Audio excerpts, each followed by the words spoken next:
Sarah Sanders now, Fox News contributor, as you know, former White House press secretary, as you're well aware. Sarah, I'm just reading Politico now, what went into this, and a little bit of the background between Biden and Harris. And while they did get along through their son, through Joe Biden's son, Beau, it looked like Kamala Harris in the beginning was getting annoyed that everyone kept saying that she would be a natural running mate for Joe Biden. She was looking at it as why not me, which makes sense why she chose to attack Joe Biden in the first debate, doesn't it? Absolutely. And for one, I'm very glad that he didn't pick Peter to be on the ticket, because I think it would have been a much stronger ticket than the one he has lined up. I think that Kamala Harris it's no surprise that she is Joe Biden's pick. She is a champion of the same far left agenda that Joe Biden has been touting over the last year. They both support higher taxes, a total government takeover of health care, liberal judges, open borders, and the list goes on.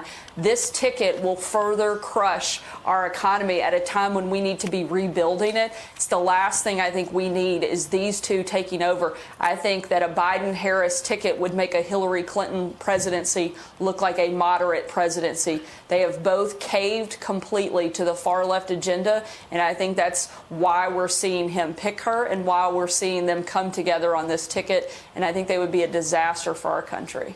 So there are some progressives that say she's not left enough. You know, she has a background in law enforcement as the prosecutor in California. She was the former Attorney General of California. So what does that say about the party?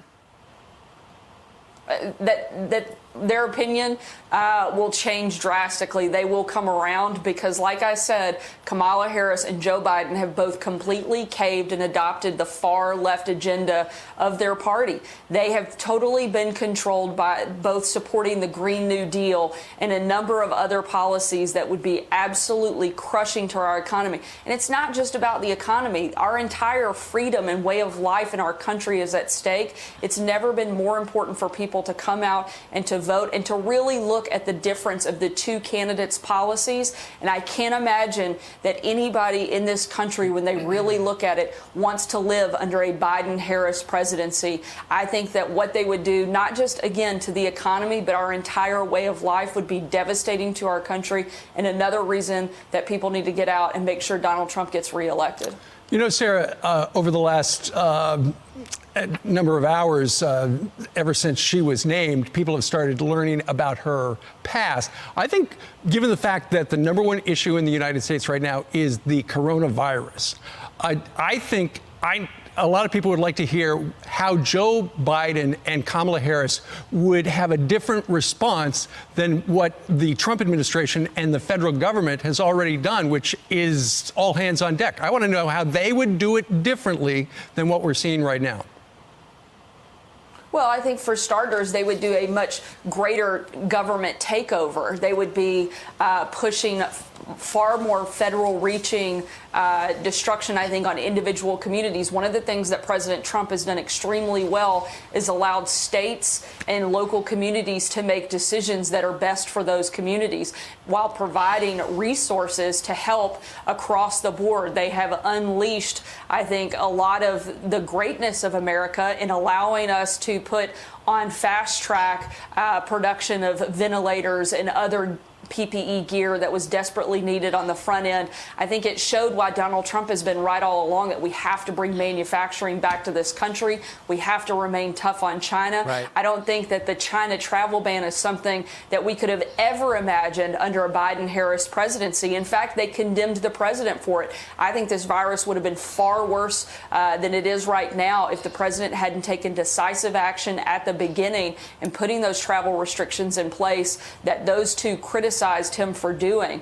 I think we would have been in a much more difficult position on the front end if we hadn't had those actions. And certainly, I think the president has done a good job and needs to continue to do all that we can to fight against the coronavirus. But at the same time, while we focus on saving lives, we have to continue looking at how we save livelihoods. I think the economy would be under complete collapse under a Biden-Harris presidency. At no time is it going to be more important to have somebody who knows how to build the economy than it is after we come through this pandemic.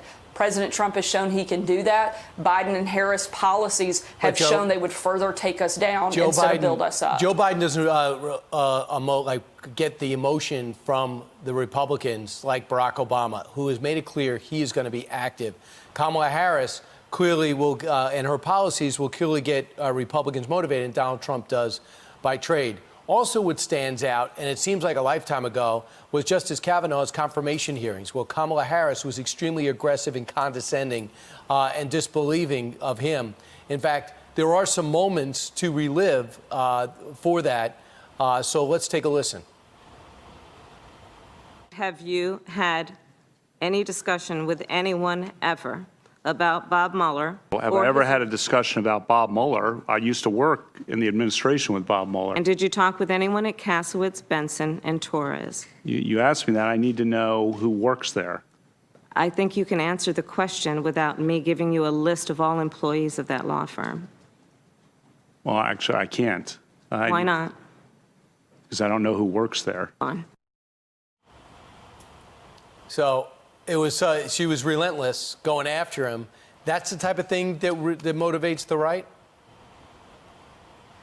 Look, Kamala Harris was mean and she was cruel to a good and decent person. For a lot of us, the Kavanaugh hearings may seem like a lifetime ago. I'm pretty sure for Brett Kavanaugh, it certainly doesn't feel like a lifetime ago. I bet it feels like yesterday. I think she owes him an apology for the way that she treated him. She was the leader of the liberal mob who came after a good and decent person and tried to destroy him based off of malicious lies. I think she should do the right thing and apologize to Brett Kavanaugh and to his family.